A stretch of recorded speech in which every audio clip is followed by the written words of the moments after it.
अष्टाध्यायी जगन्माता यस्य चित्तात् समुत्थिता वेदानामुपकाराय तस्मै पाणिनये नमः।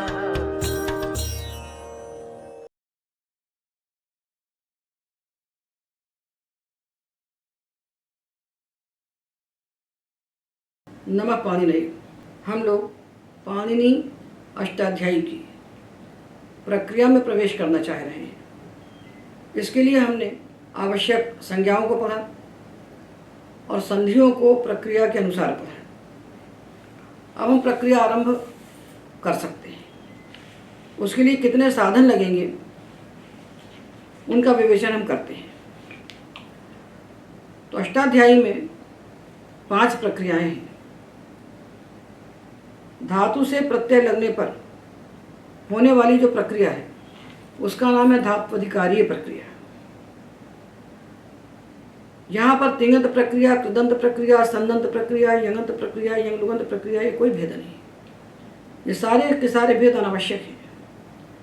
धातुओं से प्रत्यय लगने पर होने वाली प्रक्रिया जो है सारे प्रत्ययों के समान है, इसलिए इस प्रकार का विभाग नहीं करना चाहिए।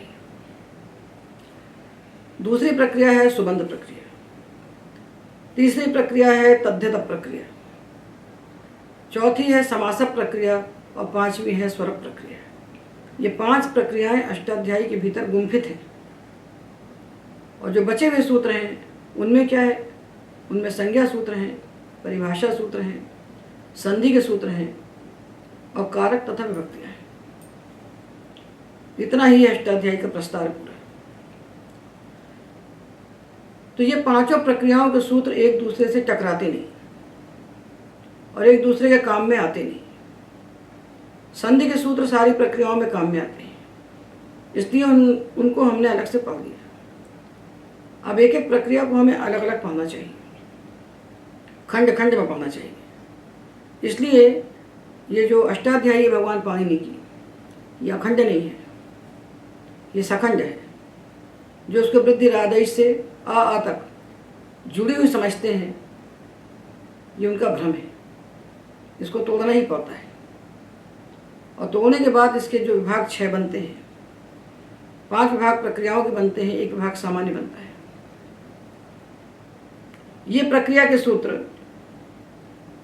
एक प्रक्रिया के सूत्र दूसरी प्रक्रिया के काम में नहीं आते हैं, इसलिए हम एक एक प्रक्रिया को लेकर अलग अलग पढ़ेंगे। इन प्रक्रियाओं में सबसे कठिन प्रक्रिया जो है, जिसको लोग कठिन कहते हैं, कठिन समझते हैं, पर कठिन कुछ है नहीं, क्योंकि पाणिनि ने प्रकाशित मार्ग बना दिए हैं। वहाँ सब कुछ दिखाई पड़ता है स्पष्ट। वहाँ ना कोई भ्रम होता है और ना कोई क्लेश होता है। पर यह कब होता है, जब हम पाणिनि के बताए रास्ते में चलें। तो पाणिनि को समझने के लिए 2 रास्ते बनाए गए हैं। अभी तक दुनिया में 2 ही रास्ते हैं। उनको 2 क्यों कहें, हम उसको एक ही कहेंगे। दूसरे रास्ते को तो हम मानते ही नहीं। पाणिनि अष्टाध्यायी को कैसे पढ़ना चाहिए? भगवान पाणिनि के बाद सैकड़ों वर्षों का अंतराल हुआ, और यदि हम अपने इतिहास से गिने तो 1000 वर्ष से अधिक का अंतराल हुआ भगवान पाणिनि और पतंजलि के बीच में। पाणिनि अष्टाध्यायी केवल सूत्रात्मक है, उसमें सूत्र ही सूत्र हैं, और चक्रव्यूह जैसा ग्रथित होता है उस प्रकार सूत्र ग्रथित है उसमें। केवल अष्टाध्यायी को देख करके भगवान पतंजलि के अलावा किसी का सामर्थ्य नहीं है कि जो उसको समझ सके। और पाणिनि पतंजलि के बीच में कोई ग्रंथ नहीं मिलता ऐसा जो अष्टाध्यायी को समझा सके। किंतु शेषावतार भगवान पतंजलि का अवतार हुआ और उन्होंने पाणिनि के सूत्रों पर महाभाष्य लिखा। सारे सूत्रों पर हमको नहीं मिलता है भाष्य, तथापि इससे अष्टाध्यायी पूरी की पूरी प्रकाशित हो गई और सारे सिद्धांत सामने स्पष्ट हो गए। किंतु यदि कोई कहे, कोई क्या कहे, जैसा आर्य समाजी कहते हैं, स्वामी दयानंद और उनके अनुयायी कहते हैं कि अष्टाध्यायी और महाभाष्य ये दो ही किताबें पढ़ना चाहिए। अष्टाध्यायी महाभाष्य द्वे व्याकरण पुस्तके ततोन्यत पुस्तकम यत्तु तत्सर्वम धूत चेष्टितम। ये दो ही व्याकरण की किताबें हैं और इनके अलावा जो किताबें हैं वो सब धूर्तों की चेष्टा है। ऐसा कहने वाले जो आर्य समाज मार्ग के अनुयायी हैं उनके लिए हम ये पूछते हैं कि अष्टाध्यायी को देख करके तो बृहस्पति भी नहीं समझ सकते। किसी का सामर्थ्य नहीं, खाली सूत्र दे दिया जाए किसी को और कोई किताब न छूने को दी जाए तो बृहस्पति भी उससे नहीं समझ सकते कि वो क्या है। अब रहा महाभाष्य, तो महाभाष्य प्रक्रिया समझने का ग्रंथ नहीं है। न तो अष्टाध्यायी प्रक्रिया ग्रंथ है और न महाभाष्य प्रक्रिया ग्रंथ है। अष्टाध्यायी के भीतर प्रक्रिया छुपी हुई है, वो गुम्फित है उसमें, और उसको निकालना सबके वश का काम नहीं है। और जो महाभाष्य है वो उनके लिए है जो समग्र प्रक्रिया को जानते हैं, जो प्रक्रिया के पंडित हैं, उनके लिए महाभाष्य है। उस प्रक्रिया का परिष्कार करने वाला ग्रंथ है, प्रक्रिया सिखाने वाला ग्रंथ नहीं है। तो लगा के दिखाएं कि पहला सूत्र जब आता है वृद्धिरादैच, तो भाष्यकार पूछते हैं कि जो आदैच है इस चकार को कुत्व क्यों नहीं हुआ। जो कुत्व क्या होता है, जो प्रवेश कर रहा है व्याकरण में बच्चा, वो जानेगा कुत्व क्यों नहीं हुआ। उससे पूछा जाए कुत्व क्यों नहीं हुआ, तो उसका उत्तर देते हैं भत्वाद, भा संज्ञा हो गई इसलिए कुत्व नहीं हुआ। तो भा संज्ञा क्यों हो गई, थोड़े छांद सत्वाद। तो कुत्वम अभत्वाद और छांद सत्वाद, ये सारे जो व्याकरण शास्त्र के शब्द हैं, पाणिनि अष्टाध्यायी के शब्द हैं, इनको जो जानता है वही तो इस भाष्य को पढ़ सकता है। ऐसा एक सूत्र में नहीं, प्रत्येक सूत्र में इको गुण वृद्धि पढ़ते हैं, सैकड़ों सूत्र उसमें गुम्फित हैं अष्टाध्यायी के। एक एक सूत्र के भाष्य में 50 सूत्र, सैकड़ों सूत्र गुम्फित होते चलते हैं। जो इन सबको जानता है वो भाष्य पढ़ सकता है। तो हमें इस भ्रम का निराकरण कर लेना चाहिए कि महाभाष्य अष्टाध्यायी की प्रक्रिया को सिखाने वाला ग्रंथ है, ऐसा जो समझते हैं ये सर्वथा भ्रम है। महाभाष्य से प्रक्रिया नहीं सीखी जा सकती। तो किससे सीखी जा सकती है, तो बोले काशिका से सीख सकते हैं। महाभाष्य के लगभग 700 साल के बाद काशिका लिखी गई, उसके बीच में कोई ग्रंथ नहीं मिलता हमें। तो काशिका एकमात्र ऐसा ग्रंथ है जो अष्टाध्यायी क्रम से अष्टाध्यायी के सारे सूत्रों की व्याख्या करता है। उसमें सूत्र के समग्र अर्थ का स्फुरण किया गया है, किंतु वो भी प्रक्रिया ग्रंथ तो है नहीं। सूत्र अपने स्थल पर पूरा प्रकाशित हो गया तो भी उसको कहाँ से कहाँ ले जाकर कैसे उपयोग करना है ये बताने के लिए कुछ प्रक्रिया ग्रंथ तो चाहिए। तो जो अष्टाध्यायी पढ़ते हैं और महाभाष्य पढ़ते हैं, इनको कहते हैं इनको पढ़ना चाहिए और काशिका पढ़ना चाहिए और बाकी कोई पुस्तक पढ़नी नहीं चाहिए। तो जब नहीं पढ़ना चाहिए बाकी कोई पुस्तक, तो फिर सिद्धांत कौमुदी का अनुकरण करके 14 पुस्तकें क्यों बनाते हैं। धातु से प्रत्यय लगाने के लिए आख्यातिक बनाते हैं और प्रातिपदिक से प्रत्यय लगाने के लिए नामिक बनाते हैं। क्यों बनाते हैं, क्या आवश्यकता है। तो ये सत्य है कि अष्टाध्यायी महाभाष्य और काशिका के रहते हुए भी हमको प्रक्रिया ग्रंथ की आवश्यकता थी, जो हमको बता सके कि किस क्रम से चलें, कैसे चलें कि हम शुद्ध शब्द तक पहुँच जाएं, साधु प्रयोग तक पहुँच जाएं। तो 11वीं शताब्दी के आसपास प्रक्रिया ग्रंथों का उदय हुआ और प्रक्रिया कौमुदी, रूप अवतार इत्यादि ग्रंथ लिखते लिखते सिद्धांत कौमुदी परिपक्व रूप में सामने आई। उस सिद्धांत कौमुदी में अष्टाध्यायी के सारे सूत्र हैं और पूरा धातु पाठ भी उसमें है। और उन्होंने सारे धातुओं से लगने वाले सारे प्रत्ययों को लगाया है और शुद्ध रूप निष्पन्न कर दिए हैं। किंतु उन्होंने जिस क्रम का आश्रय लिया वो क्रम पाणिनि सम्मत नहीं है। वे पाणिनि धातु पाठ के क्रम से एक एक धातु को उठाते हैं। उन्होंने पाणिनि धातु पाठ का कोई विचार ही नहीं किया। पाणिनि धातु पाठ को पाणिनि प्रक्रिया से कैसे जोड़ना, कैसे संयोजित करना, इसका उन्होंने कोई विचार नहीं किया। और धातु पाठ से एक धातु उठाया, जैसे पहला धातु उठाया भू सत्तायाम, उसके उन्होंने 10 लकार बनाए। फिर दूसरा धातु उठाया एद वृद्धौ, उसके उन्होंने 10 लकार बनाए। फिर तीसरा धातु उठाया स्पर्ध, उसके उन्होंने 10 लकार बनाए। तो पाणिनि धातु पाठ के क्रम से प्रत्येक धातु के 10-10 लकार के रूप बनाते चले गए। और लकारों का उन्होंने क्या क्रम लिया, तो धातुओं में तो उन्होंने पाणिनि धातु पाठ के क्रम को छोड़े नहीं, और लकारों को उन्होंने अकारादि क्रम से पकड़ दिया। तो अकार से लट, इकार से लिट, उकार से लुट, ऋकार से लिट, एकार से लेट, ओकार से लोट। तो जो वर्ण मात्रिका क्रम है अथवा माहेश्वर सूत्र का जो क्रम है अयून ललित, उस क्रम से उन्होंने लट लिट लुट लिट लेट लोट लंग लिंग लुंग रिंग, इस क्रम से 10 लकार उन्होंने ले लिए। और उन्होंने क्या ले लिए, ये क्रम वास्तव में लस्य सूत्र की काशिका वृत्ति में दिया हुआ है। और ये सूत्र में जो ये अकारादि क्रम दिया है, ये इसलिए नहीं दिया है कि हम इसी क्रम से लकारों के रूप की निष्पत्ति करें। ये तो इसलिए दिया है कि 10 लकार अलग अलग स्थानों पर बिखरे हुए हैं, क्योंकि ये क्रम तो तीसरे अध्याय में जो लकारों का विधान है उनका तो एक क्रम है नहीं। तो हम उन 10 लकारों को कंठ कर सकें, समझ सकें, एक साथ 10 लकारों को स्वरूप पहचान लें, केवल इसलिए ये क्रम उन्होंने दे दिया है, ताकि अकार इकार उकार का क्रम हम जानते हैं, सुपरिचित क्रम है, वर्ण मात्रिका का भी क्रम है, माहेश्वर सूत्रों का भी क्रम है।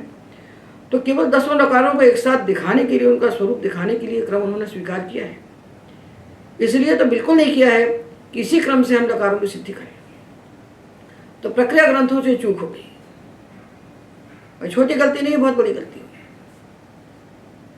तो उन्होंने भू धातु को लिया, उसका पहले लट बनाया भवती, फिर लिट बनाया बभू, फिर लुट बनाया भविता, तो लट लिट लुट, फिर लिट बनाया भविष्यति। तो इस प्रकार वो एक एक धातु के 10-10 लकार बनाते चले गए। उन्होंने पहले यही संकल्प कर लिया, तो उनका संकल्प ही गलत हो गया। तो इससे हुआ क्या कि जो कार्य हम 6 महीने में कर सकते थे, वो कार्य 6 साल तो क्या होते ही नहीं सिद्ध, क्योंकि सारा प्रक्रिया विज्ञान बुद्धि में आते ही नहीं। तो व्याकरण है वेदों की रक्षा के लिए, रक्षार्थम वेदानाम अध्येयम व्याकरणम। इतना विराट हमारा जो संस्कृत वाङ्मय है, वेदादि शास्त्रों से लेकर के अद्यावधि लिखा जाने वाला, जिसमें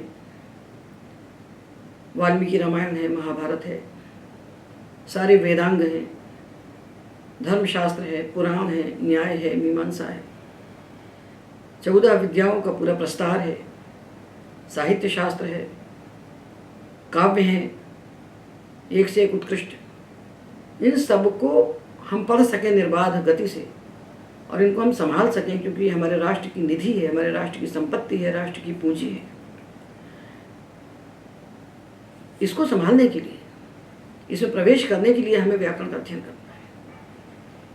किंतु प्रक्रिया ग्रंथों ने जो क्रम पकड़ा, उस क्रम से पढ़ने वालों की पूरी आयु केवल व्याकरण को पढ़ने में बीत जाती है। उनके पास समय नहीं बचता कि यहाँ तक पहुँचे, संस्कृत वाङ्मय को छू भी सके, इतना समय नहीं बचता, इतना क्लिष्ट हो गया व्याकरण, कठिन हो गया। तो प्रारंभिक स्तर पर प्रक्रिया जो है, ये व्याकरण का पहला भाग है और यही मूल है। व्याकरण के 3 विभाग होते हैं, प्रक्रिया, परिष्कार और दर्शन।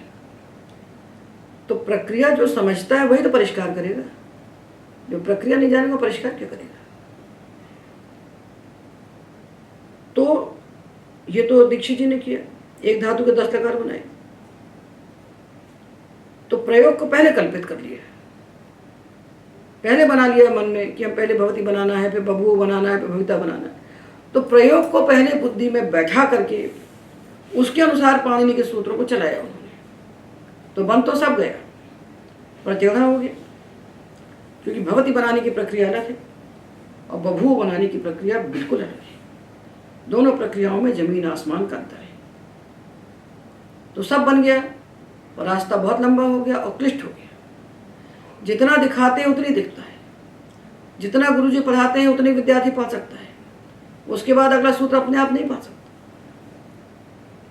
और जिन्होंने सिद्धांत कौमुदी का विरोध किया, स्वामी दयानंद जी ने, उन्होंने भी उसी क्रम को उठाया। उन्होंने क्यों अलग से आख्यातिक नाम की पुस्तक लिखी, सीधा पढ़ा देते प्रक्रिया। अष्टाध्यायी महाभाष्य से और काशिका वृत्ति से क्यों नहीं पढ़ा दी प्रक्रिया। तो उन्होंने आख्यातिक लिखा, और जो आख्यातिक लिखा उन्होंने भी एक एक धातु के 10-10 लकार इसी क्रम से, अकारादि क्रम से बनाए। तो नया क्या किया, नया कुछ भी नहीं किया। और जो दीक्षित जी ने कौमुदी में प्रक्रिया का समग्र चिंतन किया है, सूक्ष्म से सूक्ष्म बातें उन्होंने परिकृत्य करके बताई हैं, वो सब छूट गया, उसमें से कुछ भी नहीं बताया। तो उनका प्रयास तो अनावश्यक ही हुआ। तो जो प्रक्रिया का क्लेश है वो हमारे सामने बचा ही रहा, और बच्चों के लिए रचने के अलावा दूसरा कोई उपाय नहीं रह गया। और व्याकरण तो मुख है, ये तो मुख है। प्रधानम च षट्सु अंगेषु व्याकरण, 6 वेदांगों में सबसे प्रधान अंग व्याकरण है।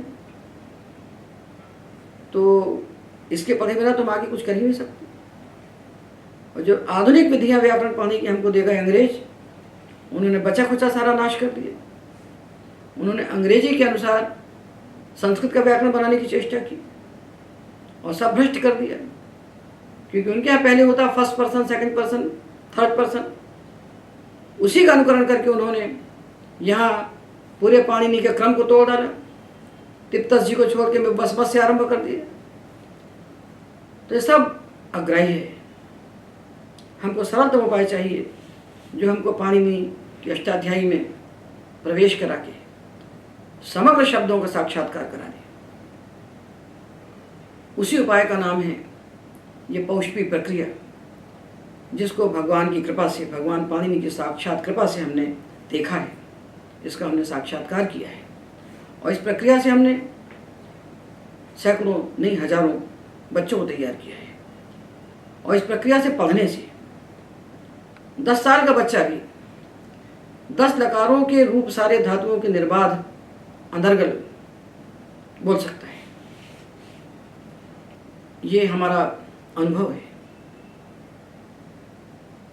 तो ये प्रक्रिया कैसी है? तो हमने बताया कि बाकी प्रक्रियाओं में कहाँ क्लेश है। सिद्धांत कौमुदी की प्रक्रिया निर्दुष्ट है, प्रक्रिया में दोष नहीं है, किंतु क्रम में क्लेश है।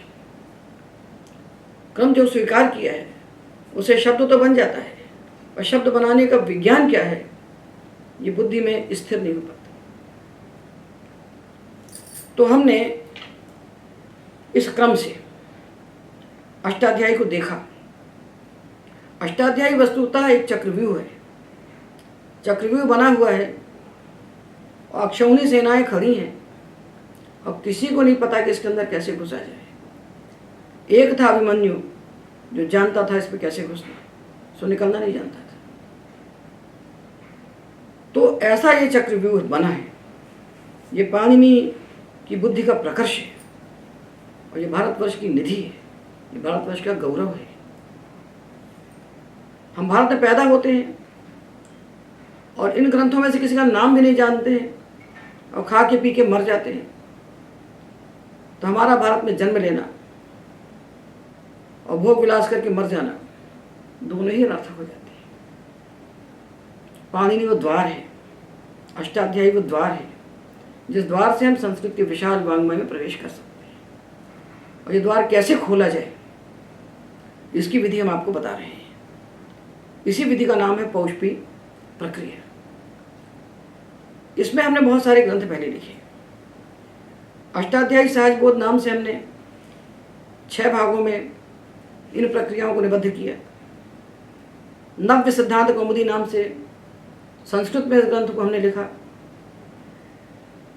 और ये विद्या सिखाने के लिए, पाणिनि के इस प्रक्रिया विज्ञान को सिखाने के लिए हमने संस्था बनाई, पाणिनि शोध संस्थान नाम से, जिसको हमने 2000 में बनाया था।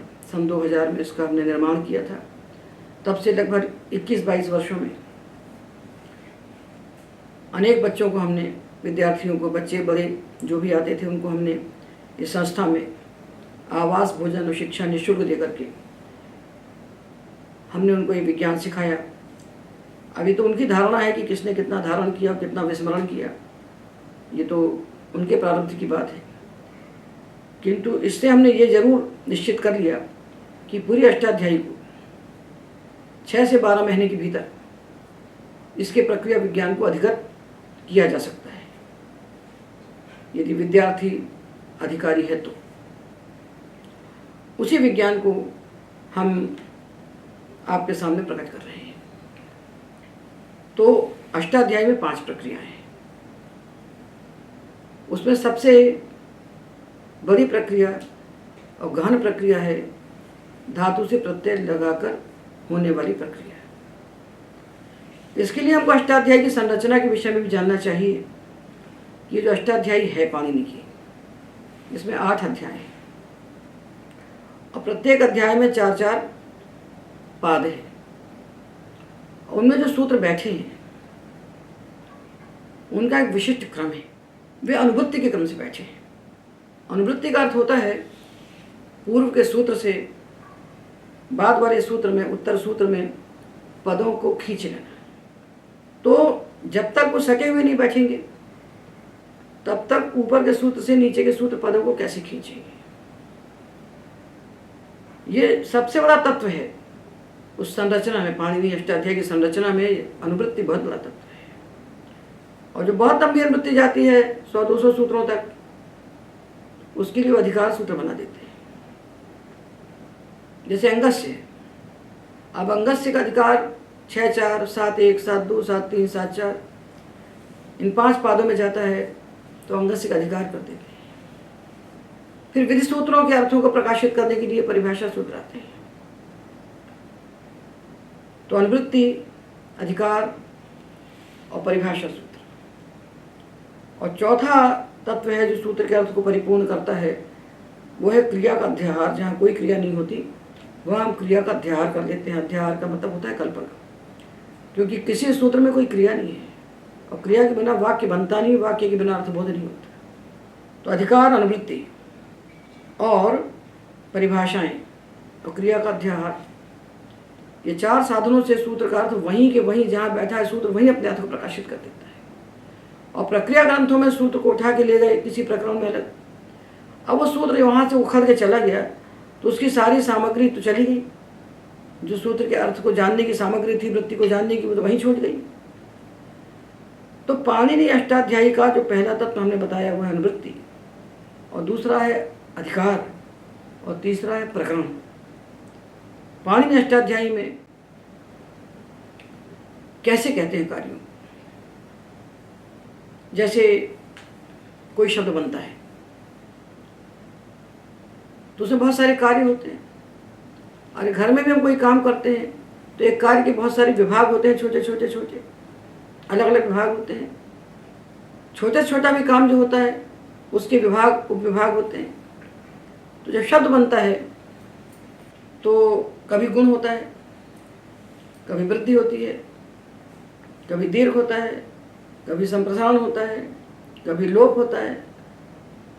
तो जितने भी कार्य शब्द को बनाते समय होते हैं उन एक एक कार्य के लिए पाणिनि ने एक एक प्रकरण बनाए और एक एक कार्य के सूत्रों को एक प्रकरण के भीतर बैठा दिया। जैसे ना लोप होता है, ना का लोप हो जाता है। तो ना का लोप कब होता है? बंध धातु है, बंध, इससे हम बंधन बनाते हैं तो नाकालोप नहीं होता, और बद्धा बनाते हैं तो नाकालोप हो जाता है। तो कहाँ पर ये नाकालोप होता है और कहाँ नाकालोप नहीं होता है, हमें ये जानना है। तो बंधनम में नाकालोप नहीं हुआ, बंधुम में नहीं हुआ, बंधव्य में नहीं हुआ, भंस्यति में नहीं हुआ, और बद्धा बद्धवान बद्धवा में हो गया। तो ये नाकालोप कहाँ हो और कहाँ ना हो? तो बंध धातु है, रंज धातु है, इनकी उपधा में नकार बैठा हुआ है। तो कहाँ पर इसका लोप करेंगे, कहाँ लोप नहीं करेंगे, ये बात हमें समझना है। और कब करेंगे कब नहीं करेंगे उसका निमित्त समझना है। तो पाणिनि ने शब्द नहीं बनाए, नहीं पाणिनि ना शब्द प्रोक्ता, पाणिनि ने शब्द कहे नहीं। तो किम तरी, क्या कहा पाणिनि ने? पाणिनि ने सूत्र कहे, और सूत्रों के द्वारा एक एक कार्य को कहा। तो हम विज्ञान को जान लें। प्रत्येक कार्य का एक विज्ञान होता है, और जो विज्ञान को जानता है उसके लिए वो कार्य क्लिष्ट नहीं होता। गोताखोर समुद्र के अंदर चला जाता है तो उसको मालूम है कैसे जाना, वो अपनी ऑक्सीजन साथ में लेके जाता है, उसको पूरी प्रक्रिया का विज्ञान है, तो समुद्र में रह के निकल आता है जीवगत में। सुनीता विलियम्स अंतरिक्ष में चली गई और 6 महीने से अधिक वहां जाके रही। तो अंतरिक्ष में जहाँ रहने के लिए खड़े होने को जमीन नहीं है, खाने को अन्न नहीं है, और सांस लेने को वायु नहीं है, वहाँ 6 महीने निकाल के वापस आ जाना, ये छोटा विज्ञान है क्या? पर उनको उसका विज्ञान है, इसलिए वो वहाँ चली गई और वहाँ से वापस आ गई। तो हर शास्त्र का एक विज्ञान होता है। हमको अष्टाध्यायी पढ़ के एक एक शब्द बनाएंगे तो पूरा जीवन निकल जाएगा शब्द बनाने में, और एक जीवन नहीं निकलेगा, अनेक जीवन निकल जाएंगे, क्योंकि हमारे संस्कृत के शब्द अनंत हैं। अनंत शब्द राशि है ये। फटीचर भाषाएं नहीं जैसी हैं, छोटी छोटी भाषाएं दुनिया भरी पड़ी हैं थोड़ी थोड़ी शब्द राशि को लेकर के। ये तो अनंत शब्द राशि हमारी है। लौकिक और वैदिक, लौकिक वैदिक अलग अलग नहीं है, ये बेकार का भेद है। लौकिक वैदिक एक ही शब्द राशि है। ये तो इसलिए बोल देते हैं ब्राह्मण वशिष्ठ न्याय, उनकी प्रधानता बताने के लिए, प्रधानता बताने के लिए वैदिक को लौकिक को अलग अलग कह देते हैं। इस अनंत शब्द राशि को बनाने के लिए, निष्पन्न करने के लिए पाणिनि के अलावा दूसरा कोई उपाय नहीं है। क्योंकि महाभाष्य के पस्पशानिक में एक कथानक आता है कि बृहस्पति ने इंद्र को शब्द पारायणम प्रोवाच, एक एक शब्द करके बताए, शब्द पारायण किया, शब्द बनाने की विधि नहीं बताई, बता रहे हैं एक एक शब्द लेकर। अब एक एक शब्द का आप पारायण करते रहे तो जीवन बीत गया। तो कितने दिन तक पढ़ाया? और 1000 दिव्य वर्षों तक बृहस्पति इंद्र को पढ़ाते रहे। और दिव्य वर्ष का अर्थ क्या होता है कि हमारा जो एक वर्ष होता है वो देवताओं का एक दिन होता है, उनका एक दिन होता है। और उस दिन से आप गणना लगाइए तो देवताओं का एक वर्ष, और वैसे तो देवताओं का एक वर्ष एक दिव्य वर्ष कहलाया, और वैसे 1000 वर्ष तक बृहस्पति इंद्र को प्रतिपद पारायणम प्रोवाच, एक एक शब्द को लेकर बताते रहे, और नान्तम जगह अंत तक नहीं पहुंचे। तो किम पुनरद्यत्वे, आज क्या करोगे? यह सर्वथा चिरम जीवती वर्ष शतम जीवती, जो बहुत ज्यादा जीता है तो 100 साल जीता है। तो सारी आयु तो इसमें पढ़ने में चलिए, कृष्णम आयु परियुक्तम स्यात्, पूरी आयु बीत जाएगी इसको पढ़ने में। तो हमें कोई उपाय चाहिए। तो बोले कौन सा उपाय है?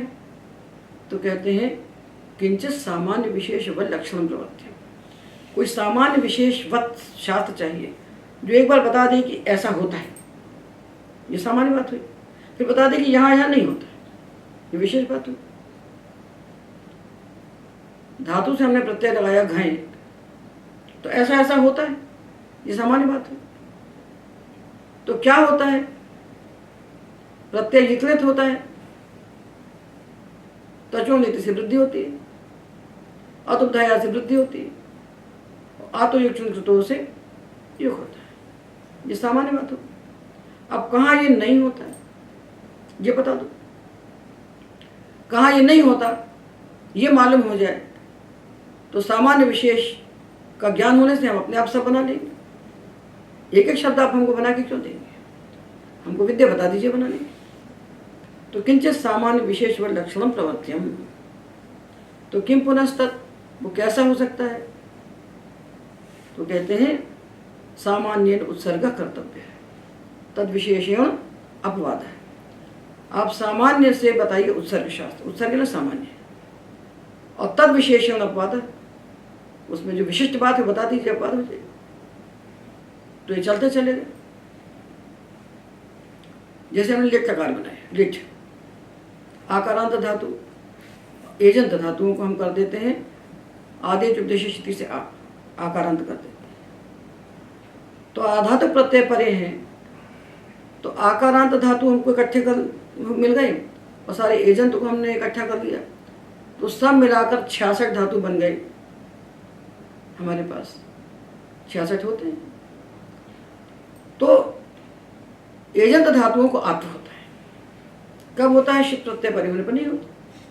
तो जिस प्रकार के प्रत्यय शित नहीं है तो सारे एजंत धातुओं को आत्व होना चाहिए।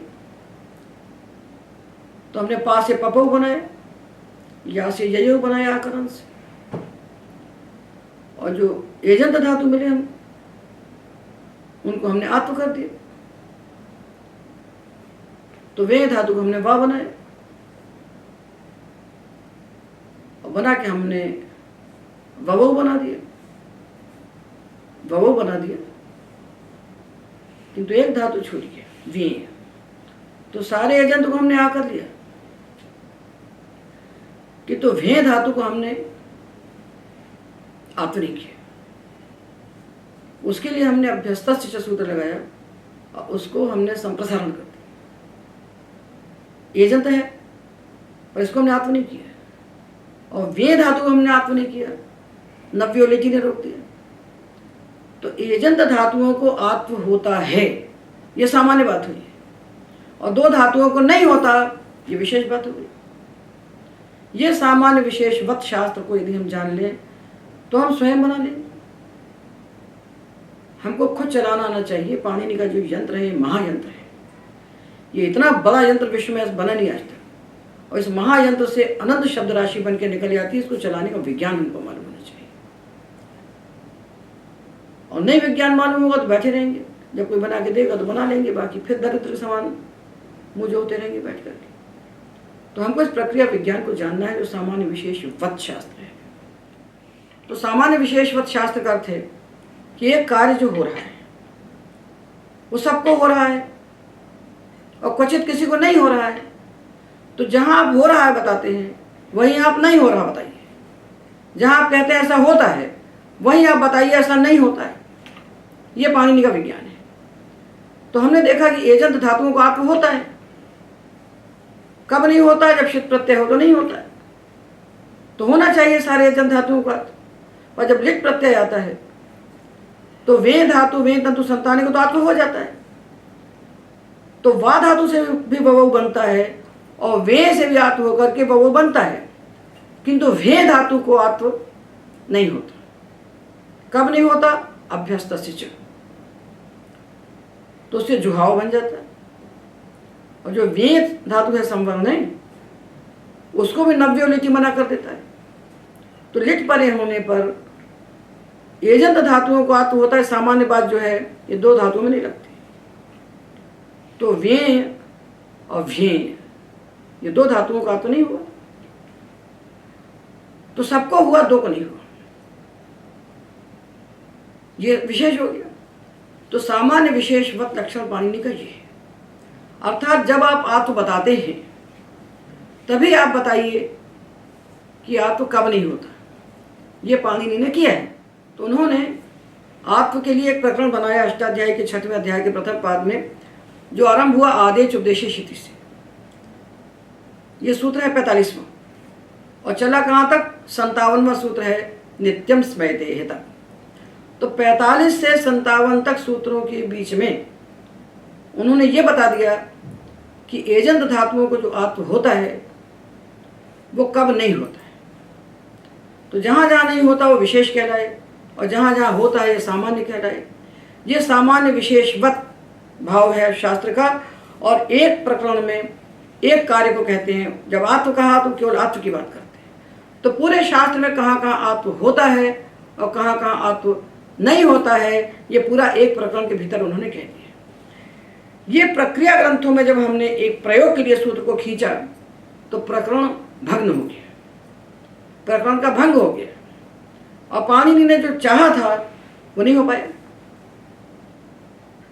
और ये जो पढ़ते हैं दयानंद जी के अनुयायी कि हम तो पूरी अष्टाध्यायी को क्रम से पढ़ते चले जाएंगे, उनके साथ क्या समस्या होती है कि पाणिनि ने ये जो सूत्र लिखे हैं अष्टाध्यायी में, ये अनुवृत्ति के क्रम से लिखे हैं। तो उन्होंने ऐसे नहीं लिखेंगे मैं एक प्रक्रिया के सूत्र तक लिखेंगे, उन्होंने कार्य को देख के किया है। प्रक्रिया 5 है, एक दीर्घ हो रहा है सुबंत के में, एक दीर्घ हो रहा है अतिगंत में। 2 प्रक्रियाएं हैं और दोनों प्रक्रियाओं में दीर्घ की आवश्यकता है। तो 2 जगह क्यों कहेंगे वो?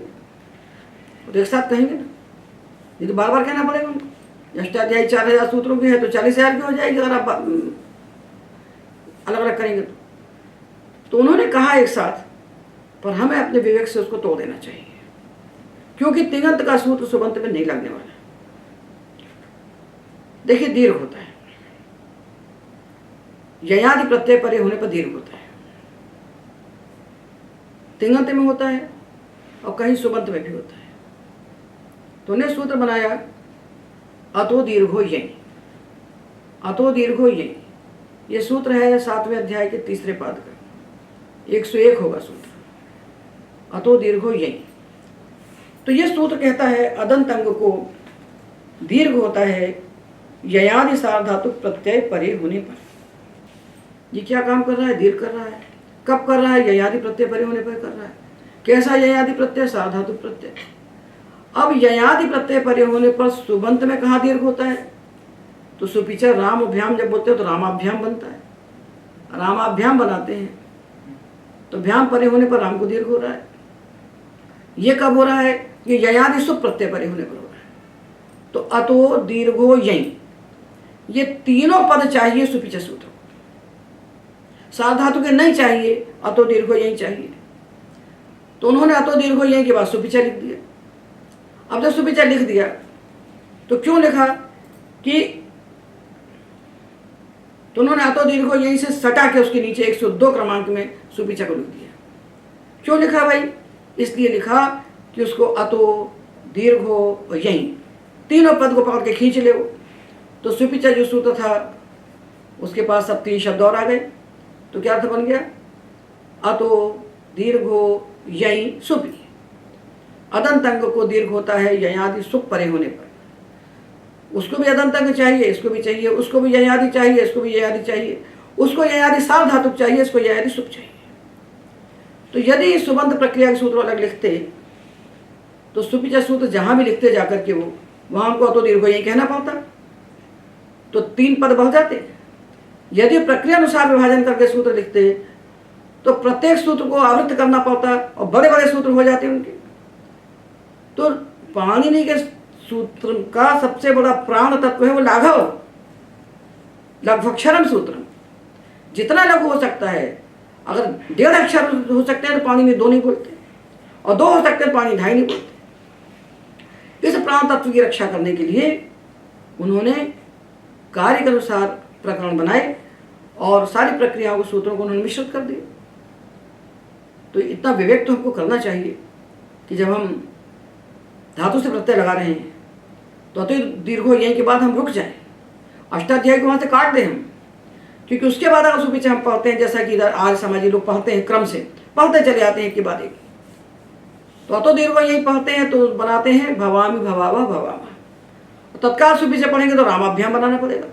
तो आप उछल कूद करके एक प्रक्रिया से दूसरे में जाओगे, दूसरे से तीसरे में जाओगे, फिर आगे चलेंगे आप 6वें अध्याय के 4थे पाद में, तो वहाँ तद्धित के सूत्र भी आ जाएंगे। तो आप वहीं तिङंत बनाइए, वहीं सुबंध बनाइए, वहीं तद्धित बनाइए, और सब वहीं घचपच करके बैठ जाएंगे, तो बुद्धि में कुछ नहीं आता। तो अंत में वहाँ उनके हिस्से में क्या था? रटना।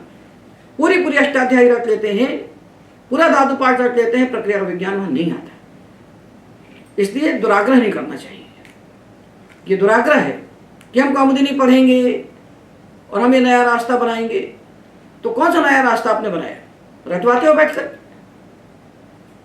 तो रट्टा मारने की विधि नहीं चाहिए हमको। तो वो बताओ कि क्या चीज है, कौन सी तरकीब है, कौन सी विधि है जिससे हम अपने आप शब्द बना लें। यही सर्वोत्तम उपाय होता है स्वयं कार्य करने का। वही मार्ग आपके सामने हम बता रहे हैं। तो इसलिए अष्टाध्यायी के सूत्रों को अष्टाध्यायी के ज्यों के त्यों क्रम से रखते रहना और सिद्ध करते रहना, पढ़ाना, जैसा कि इन्होंने किया है। प्रथमावृत्ति बनाई, कहीं कुछ बनाया, अपना अपना तरीके से प्रयास किया, किंतु सब अनर्थक है। ये सब फलहीन प्रयास है। इस दुराग्रह को छोड़ करके लक्ष्य समझिए, हमको पानी नहीं पढ़ना है, हमको पानी अष्टाध्यायी को समझना है और अल्पीसा काले न पढ़ना है। कम से कम समय में हमको पढ़ना है ताकि हम उसके विज्ञान को जान जाएं और सारे शब्द हमारे सामने नर्तन करने लगे। वो विद्या हम आपको बता रहे हैं। इसमें किसी का खंडन मंडन नहीं है। खंडन मंडन में हमारा कोई तात्पर्य नहीं है। हमारा तात्पर्य है कि हम संस्कृत वाङ्मय को संभालें, वहाँ तक हम पहुँचें और सरलतम उपाय से पाणिनि अष्टाध्यायी को जान लें, क्योंकि दूसरी विधि नहीं है। कोई रास्ता नहीं है जो आपको समग्र का दर्शन करा दे। पाणिनि के पहले भी बहुत से व्याकरण हुए, पाणिनि के बाद भी बहुत से व्याकरण हुए, पर उनमें से किसी व्याकरण को वेदांग नहीं कहा जा सकता। उनमें वेदांगत्व नहीं है, क्योंकि उन व्याकरणों से वेद के शब्द नहीं सिद्ध होते। इसलिए जो समग्र व्याकरण है वो केवल पाणिनि का है। 10 व्याकरणों के नाम लगभग तो पाणिनि ने लिए, अपने व्याकरण सम्मानपूर्वक लिए हैं। तो वो तो मिलते नहीं उनके व्याकरण, और जिनके मिलते भी हैं वो समग्र को सिद्ध नहीं करते। इसलिए हमको पाणिनि ही पढ़ना है, और पाणिनि जैसा चाहते थे वैसे ही पढ़ना है। पाणिनि ने जिस प्रकार से सूत्रों को बनाया, महता यत्नेन सूत्राणि प्रणयति स्म। भाष्यकार कहते हैं कि प्रांग मुख बैठकर, पूर्व की ओर बैठकर दर्भ पवित्र पाणि आचार्य, दर्भ पवित्र पाणि आचार्य पाणिनि ने महता यत्नेन सूत्राणि प्रणयति स्म। महान यत्न से उन्होंने सूत्र बनाए। ये उनकी महान तपस्या का फल है जो पाणिनि के सूत्र हैं। ये छोटा मोटा काम नहीं जो पाणिनि सूत्र बनाए। एक एक सूत्र उनकी तपस्या का परिणाम है। कैसे उन्होंने बनाया? धातु में एक एक अनुबंध उन्होंने लगाया। वो प्रत्येक अनुबंध अपने फल को लेकर के वहां बैठा हुआ है। पाणिनि के शास्त्र में कुछ भी अनर्थक नहीं है। तत्र शक्यम वर्णे नापि अनर्थकेन भवितुम। वहां एक वर्ण भी अनर्थक नहीं हो सकता। किम पुनरीयता सूत्र, पूरा पूरा सूत्र अनर्थक हो जाए तो असंभव बात है। पाणिनि का एक वर्ण भी अनर्थक नहीं है। ये भाष्यकार कह रहे हैं, भगवान भाष्यकार कह रहे हैं इस बात को। इसको छोड़ करके हम लोग कचरा विद्याएं पढ़ते हैं, जीवन का विनाश करने वाली विद्याएं पढ़ते हैं, और भारत में जन्म लेकर के भी शास्त्रों को पढ़े बिना अपने जीवन को मनर्थक करते हैं। तो हमें अष्टाध्यायी पढ़ना चाहिए। आज इस राष्ट्र में जो समस्याएं हैं, जो आतंक की समस्या हो या दुष्चरित्रता की समस्या हो, इन सारी समस्याओं का एकमात्र उपाय है कि हम शास्त्र पढ़ें। हमने शास्त्र अध्ययन छोड़ दिया है, इसलिए सारा राष्ट्र दुष्चरित्र हो रहा है। किसी को कुछ का विज्ञान नहीं है। ये अंग्रेजों की सफलता है, उनके आह्लाद। इनको पढ़ना अनंत जन्म के पुण्यों का फल है। तो यहाँ ये विरोध करके कि हमारे समाज ये है, कि हम सनातनी है, कुछ नहीं, ये सब व्यर्थ की बातें हैं। भारत में पैदा होने वाला हर आदमी भारतीय है, और ये सारी शास्त्र संपदा भारत में पैदा होने वाले प्रत्येक भारतीय की बपौती है, उसकी विरासत है। और प्रत्येक का कर्तव्य है कि शास्त्र संपदा को संभाले और अपने आप को भारतीय कहने के गौरव को प्राप्त करे। तो दूसरा उपाय नहीं है। तो हमने बताया कि जो धातु से प्रत्यय लगा, सबसे पहले हम धातु की बात देखिए। सब धातु से प्रत्यय लगेंगे, प्रातिपदिकों से प्रत्यय लगेंगे। प्रत्यय किससे लगेंगे? या तो धातु से या प्रातिपदिक से, तीसरा नहीं जिससे आप प्रत्यय लगाएं। तो धातु से प्रत्यय लगाए चाहे प्रातिपदिक से प्रत्यय लगाएं, इनको लगाने की प्रक्रिया है। और धातु और प्रातिपदिक से लगने वाले प्रत्ययों की अलग अलग प्रक्रिया है। पर पाणिनि ने अंगकार एक साथ गुत्थम गुत्थ कर दिए। ये क्यों किया? लाघव के लिए किया। हमें अपनी विवेक दृष्टि से उन गठानों को तोड़ तोड़ के अलग अलग कर लेना चाहिए। इसी का नाम प्रक्रिया विज्ञान है, इसी का नाम है पाणिनि प्रक्रिया विज्ञान। वही विज्ञान जो है उसको हमने देखा, ये भगवान पाणिनि की कृपा का फल है कि हमने उसका साक्षात्कार किया और आर पार दिखता है उससे। तो सारे दुराग्रहों को छोड़ के हमको इस प्रक्रिया विज्ञान को जानना चाहिए। तो हमें इसके लिए दो विज्ञानों को समझना चाहिए। दो विज्ञान है, एक है पाणिनि के अष्टाध्यायी का संरचना विज्ञान और दूसरा है अष्टाध्यायी का प्रक्रिया विज्ञान। ये दोनों विज्ञान इसके अंदर गुंफित है। यदि हम संरचना विज्ञान को नहीं समझेंगे तो हम प्रक्रिया विज्ञान को नहीं समझ सकते। तो संरचना क्या है ये हमने आपको बताई। तो संरचना के लिए हमें समझना चाहिए कि दुनिया में, दुनिया की किसी भी भाषा, विश्व की कोई सी भी भाषा हो, उसमें दो प्रकार के शब्द होते हैं। देखिए ये जो अष्टाध्यायी है पाणिनि की, ये केवल संस्कृत के शब्दों को सिद्ध करने वाला व्याकरण नहीं है, ये दुनिया की किसी भी भाषा को व्याकृत करने वाला एक विज्ञान है, एक प्रविधि है, एक मेथोडोलॉजी है जिसके द्वारा विश्व की किसी भी भाषा को व्याकृत किया जा सकता है। किंतु पाणिनि हमारे यहाँ हुए, बाकी दुनिया में तो नहीं हुए, इसलिए ये हमारी विद्या है, इसको हम जानते हैं। क्योंकि व्याकरण केवल संस्कृत के पास है, बाकी दुनिया की किसी भी भाषा के पास व्याकरण नहीं है। और जो ग्रामर है वो व्याकरण का अनुवाद नहीं है। ग्रामर तो थोड़ी झलकियाँ दिखाता है, ग्लिम्सेस। ग्रामर पूरे शब्दों का साक्षात्कार चीर के थोड़े करा सकता है, वो किसी के पास नहीं है। इसलिए हम इसके विज्ञान को जानें।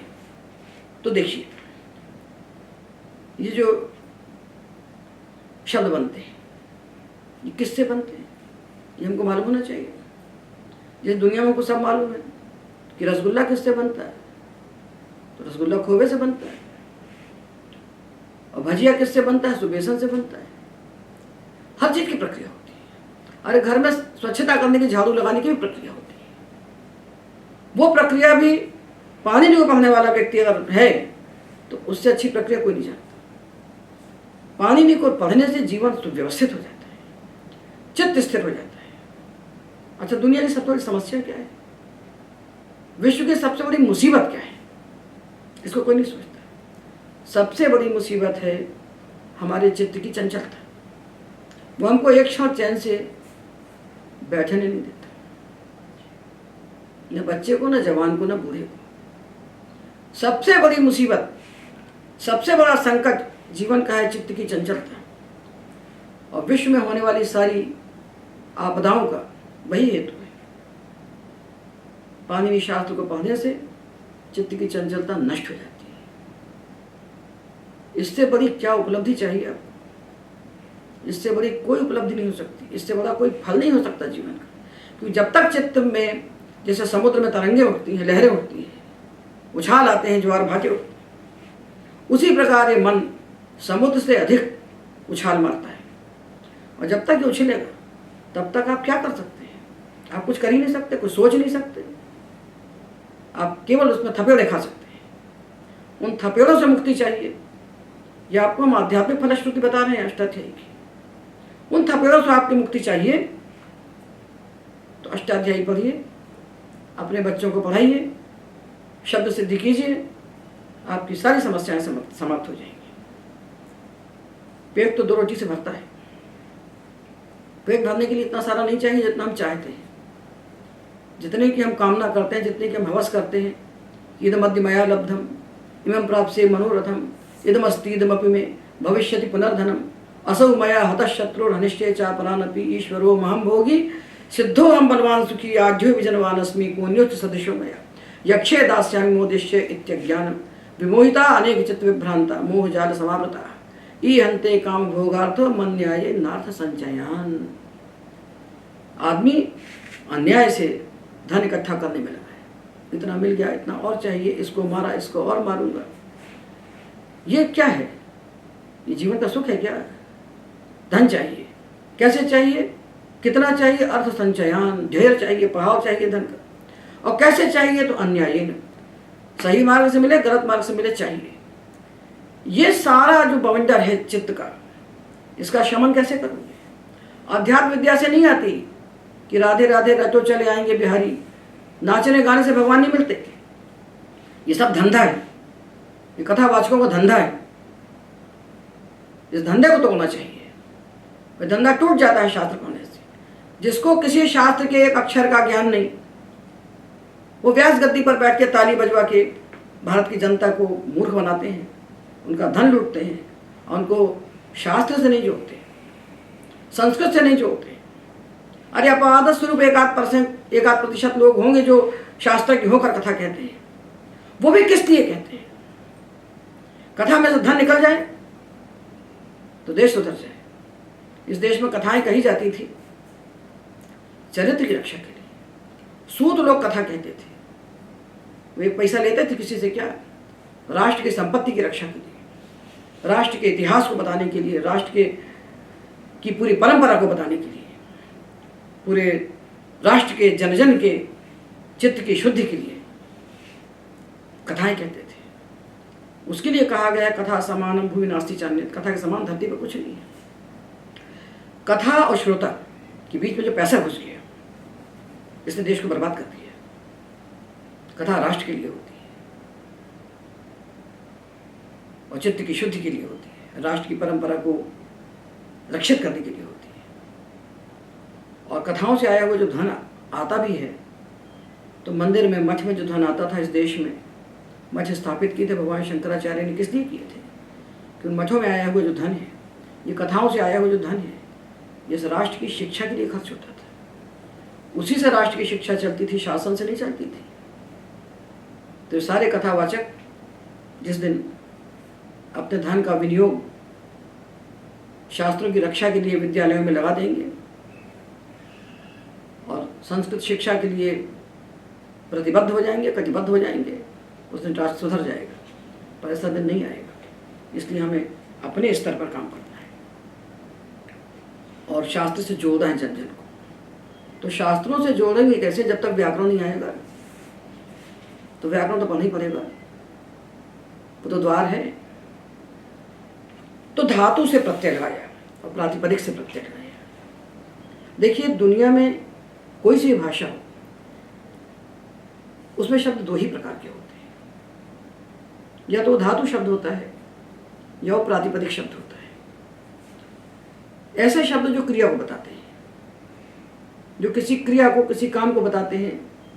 उठना, बैठना, चलना, फिरना, रोना, धोना, खाना, पीना, गाना, बजाना, हंसना, खेलना, ये सब क्रिया को बताने वाले शब्द हैं, इनका नाम है धातु। और जो क्रिया को नहीं बताने वाले शब्द हैं, वो अधातु है, उनका नाम है प्रातिपदिक, जो क्रिया के वाचक नहीं है। हम आँख खोल कर देख रहे हैं, ये पूरा ब्रह्मांड हमारे सामने खड़ा हुआ है। इसको हम किसी न किसी नाम से जानते हैं। किसी को हम वृक्ष कहते हैं, किसी को हम फल कहते हैं, किसी को हम शाखा कहते हैं, किसी को गाय कहते हैं, किसी को बैल कहते हैं, किसी को चूहा कहते हैं, किसी को बिल्ली कहते हैं। तो ये झाड़, पेड़, पहाड़, नदी, नाली, सड़क, कुत्ता, बिल्ली, हिरण, हाथी, घोड़ा, पुरुष, स्त्री, घर, मकान, खिड़की, दरवाजा, ये जितने भी शब्द हैं बताने वाले, जो क्रिया को नहीं बताते हैं, इन सारे शब्दों का नाम है प्रातिपदिक। तो सबसे पहले शब्दों के दो विभाग किए उन्होंने। एक क्रिया को बताने वाले शब्द, वे धातु शब्द हैं, और जो क्रिया को न बताने वाले शब्द हैं, वो प्रातिपदिक शब्द हैं। अब ये जो धातु शब्द हैं, ये दो प्रकार के हैं। धातु दो प्रकार के हैं। एक तो धातु भगवान पाणिनि ने बनाए। देखिए, पाणिनि के 5 पाठ हैं। पाणिनि का व्याकरण पंचांगम व्याकरण, 5 अंग हैं इसके। तो पहला तो ये सूत्र पाठ है, अष्टाध्यायी सूत्र पाठ, जिसमें कुछ कम 4000 सूत्र हैं। दूसरा है पाणिनि का धातु पाठ, जिसमें कुछ कम 2000 धातु हैं। तो सूत्र पाठ, धातु पाठ, गण पाठ, उणादि पाठ और लिंग अनुशासन, ये 5 अंग हैं। इनको मिलाकर व्याकरण पूर्ण होता है। आपके पास सूत्र पाठ है, धातु पाठ नहीं है, तो आप क्या बनाएंगे, कहाँ से बनाएंगे? तो ये जो धातु पाणिनि ने अपने धातु पाठ में लिखे, जिनकी वास्तविक संख्या 1930 है, वो धातु आवृत्त हुए, उनको हमने हटा दिया। पाणिनि के धातु पाठ में 1943 धातु मिलते हैं, हमने 13 धातु हटा दिए क्योंकि वो मितकरण के लिए आवृत्त हुए थे। इन धातुओं की धातु संज्ञा करने के लिए सूत्र बनाते हैं भूवादयो धातवः। पर धातु इतने ही नहीं है, धातु तो वस्तुतः अनंत है, धातु अनंत है। तो अनंत धातु का पाठ करते थे पाणिनि बैठ करके, तो अनंत के लिए तो अनंत जीवन चाहिए, तो धातु पाठ पढ़ते रहते हैं हम लोग, फिर आगे क्या करते हैं? तो उन्होंने हमको एक विधि दी, उन्होंने 12 प्रत्यय हमको दिए, जिनका नाम है सनादि प्रत्यय। सनादि नाम इसलिए उसका पहला प्रत्यय गुप्त सन, पहला प्रत्यय सन है, इसलिए इनका नाम सनादि हुआ। तो सन के काम्य क्यंक्यश इत्यादि 12 प्रत्यय दिए, उनको लगाने की विधि उन्होंने हमको दे दी। उन्होंने हमसे कहा कि देखो भाई, और जो धातु आपको बनाना है, पढ़ना तो हमने बता दिया आपको, पढ़ने के लिए आप पठती बोलिए, पढ़ाने के लिए आपको बोलना है तो क्या करोगे? और पढ़ाने की इच्छा करता है और बार बार पढ़ता है या बहुत ज़्यादा पढ़ता है, ऐसे भी धातु अगर आपको चाहिए, तो उन्होंने हमको विधि दी कि 12 प्रत्यय लगाइए और धातु बनाते जाइए। कभी धातु से धातु बनाइए, कभी प्रातिपदिक से धातु बनाइए, कभी सुबंतों से धातु बनाइए। तो अनंत विस्तार धातुओं का हो गया। तो ये धातु जिसको हम बनाते हैं पाणिनि के प्रत्ययों से, उन धातुओं का नाम होता है सनाद्यंत धातु। और जो पाणिनि ने बना के दिए हैं, उनका नाम है औपदेशिक धातु। उन्होंने उपदेश किया है साक्षात।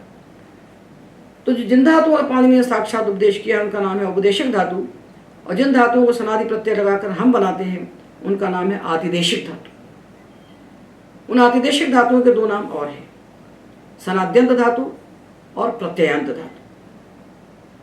तो औपदेशिक और आतिदेशिक, औपदेशिक धातु तो परिगणित है 1930, पर आतिदेशिक धातु अनंत है। तो अनंत में कुछ भी जोड़ा तो अनंत ही बनेगा। तो दोनों को मिलाकर के जो अनंत धातु बने, इन अनंत धातुओं से हमको प्रत्यय लगाना है और प्रत्यय लगाकर शब्द सिद्ध करना है। तो धातुओं से प्रत्यय लगाने वाले जो सूत्र हैं, अष्टाध्यायी के 3रे अध्याय में। धातुओं से प्रत्यय लगाने वाले सारे सूत्र अष्टाध्यायी के 3रे अध्याय में हैं, और प्रातिपदिकों से प्रत्यय लगाने वाले सारे सूत्र अष्टाध्यायी के 4थे और 5वें अध्याय में हैं। प्रातिपदिक भी 2 प्रकार के हैं, व्युत्पन्न और अव्युत्पन्न। तो अव्युत्पन्न प्रातिपदिकों की प्रातिपदिक संज्ञा करने वाला सूत्र है अर्थवद धातु प्रत्यय प्रातिपदिकम, और व्युत्पन्न शब्दों की प्रातिपदिक संज्ञा करने वाला सूत्र है कृत्वधित समासाश्च। तो 2 प्रकार के धातु, 2 प्रकार के प्रातिपदिक। तो धातुओं से प्रत्यय लगाने वाले सूत्र हैं 3रे अध्याय में, और प्रातिपदिकों से प्रत्यय लगाने वाले सूत्र हैं 4थे 5वें अध्याय में। तो प्रत्यय लगाना प्रक्रिया का एक अंग है। तो प्रत्यय लगाया, तो प्रत्यय लगाने के बाद क्या बना, ये बताना 3रे 4थे 5वें अध्याय का कार्य नहीं है। 3, 4, 5 अध्यायों का कार्य है धातु और प्रातिपदिक से प्रत्यय लगाना। धातु से प्रत्यय लगाना तो 3रे अध्याय में देखिए, और प्रातिपदिक से लगने वाले प्रत्यय को 4थे 5वें अध्याय में देखिए। इन 3 अध्यायों में केवल प्रत्यय लगाने का काम होता है, और प्रत्यय लगाने के बाद क्या करना है, ये कार्य 3, 4, 5 अध्यायों में नहीं होता। इस प्रकार का विभाजन करके जहाँ समाज चलता है तो उसका विकास होता है। छोटे छोटे कार्य का विभाजन होता है, जैसे चिकित्सा शास्त्र है, इतना बड़ा चिकित्सा शास्त्र, उसके टुकड़े टुकड़े विभाग किए गए। जो डॉक्टर नेत्र की चिकित्सा करता है, चिकित्सक, वो गले की चिकित्सा नहीं करता। कान का चिकित्सक अलग होता है और आंख का अलग होता है। अस्थियों का चिकित्सक अलग होता है, उदर का चिकित्सक अलग होता है। अस्थियों में भी अलग अलग अस्थियों के चिकित्सक अलग अलग होते हैं। एक होता है विशेषज्ञता, एक होती है अति विशेषज्ञता, एक होता है स्पेशलाइजेशन और एक होता है सुपर स्पेशलाइजेशन। तो ये पाणिनि का शास्त्र जो है सुपर स्पेशलाइजेशन है, छोटे छोटे कार्य के खंड खंड बना दिए। तो कौमुदी में क्या होता है, वही प्रत्यय लगाया और प्रत्यय लगा के प्रक्रिया को आरंभ कर दिया और पूरा जाल फैला के एक शब्द बना के दिया। इतने सारे सूत्र लगा के एक शब्द बना दिया। यदि पाणिनि की प्रक्रिया विज्ञान को जान लें तो हम यहीं बैठे बैठे सारे शब्द बना सकते हैं। तो जिस प्रकार समाज में जो कार्य हैं उनको विशेषज्ञ लोगों में बांट दिया गया अलग अलग, इसी प्रकार शब्द बनाने का जो विज्ञान है उस विज्ञान को खंड खंड करके अलग अलग प्रकरणों में बांट दिया पाणिनि ने।